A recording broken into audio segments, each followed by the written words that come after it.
রিকশা তিন চাকার দূষণমুক্ত বাহন। সভ্যতা বদলেছে, আধুনিক হয়েছে নগর জীবন, তবুও মানবচালিত এই বাহনের ঐতিহ্য আর প্রয়োজন কিন্তু এতটুকু ফুরোয়নি। এরই মধ্যে বিশ্বের সবচাইতে বেশি রিকশার শহর হিসেবে ঢাকার নাম উঠেছে গিনেস বুকে। কিন্তু রাজধানীতে দিন দিন রিকশা বাড়লেও কমে যাচ্ছে এর চলাচলের সুযোগ। নগর পরিকল্পনাবিদরা বলছেন, রিকশা নয় বরং প্রাইভেট কারও অপরিকল্পিত যাতায়াত ব্যবস্থায় যানজটের মূল কারণ। খান আল মামুনের ছবিতে মাকসুদুন নবীর রিপোর্ট।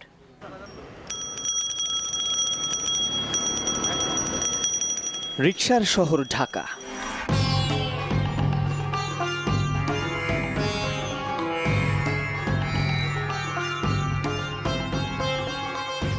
সহজ কথায় তিন চাকার এই বাহনের প্রধান তিন বৈশিষ্ট্য হলো এটি পরিবেশ বান্ধব, সাশ্রয়ী আর রুটি রুজির উৎসও বটে।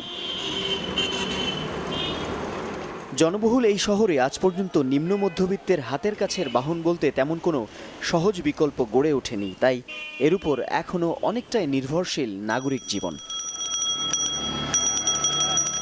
রিক্সা উঠাইলে তো আমরা সাময়িক একটা অসুবিধা পড়বো। রিক্সা যদি উঠাই দিতে হয় তাহলে তার বিকল্প একটা আমাদের জন্য ব্যবস্থা করে দিলেই হয়তো সেটা আমাদের জন্য ভালো হবে। যারা রিক্সা চালায় হ্যাঁ চলতে হইব না, এমনও মানুষ আছে যারা মনে করেন রিক্সা ছাড়া চলতে পারে না।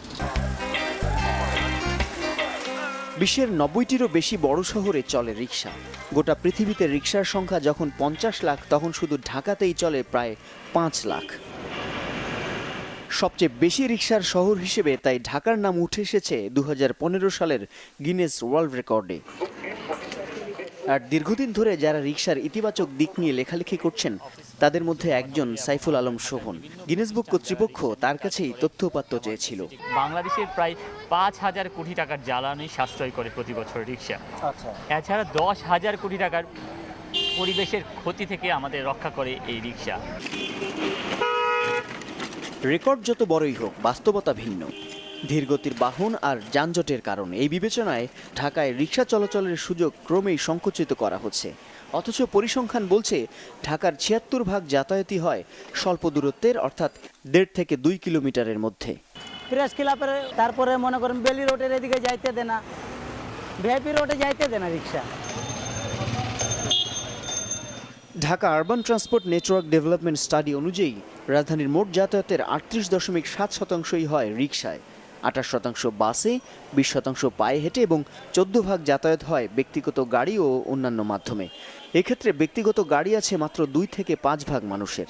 ঢাকা আরবান ট্রান্সপোর্ট প্ল্যান 1, 2 আর স্ট্র্যাটেজিক ট্রান্সপোর্ট প্ল্যান, এই কোনো পরিকল্পনায় আপনি পাবেন না যে যারা ট্রান্সপোর্ট প্ল্যানার, আরবান প্ল্যানার, তারা ঢাকা থেকে রিক্সা উঠাই দেওয়াকে কোনো সমাধান হিসেবে বলেছে। এবং ঢাকার রাস্তায় যে জ্যাম তৈরি হয়েছে সেটা ব্যক্তিগত গাড়ির কারণে। এটা আসলে রিক্সাকে আলাদাভাবে শৃঙ্খলা আনার কিছু নাই। মাত্র 2% লোকের কাছে যে যানবাহন আছে তার দ্বারা ঢাকার 99% রাস্তা অকুপাইড। তাহলে আমাকে শৃঙ্খলা আনতে হলে আসলে ওকে আগে আনতে হবে।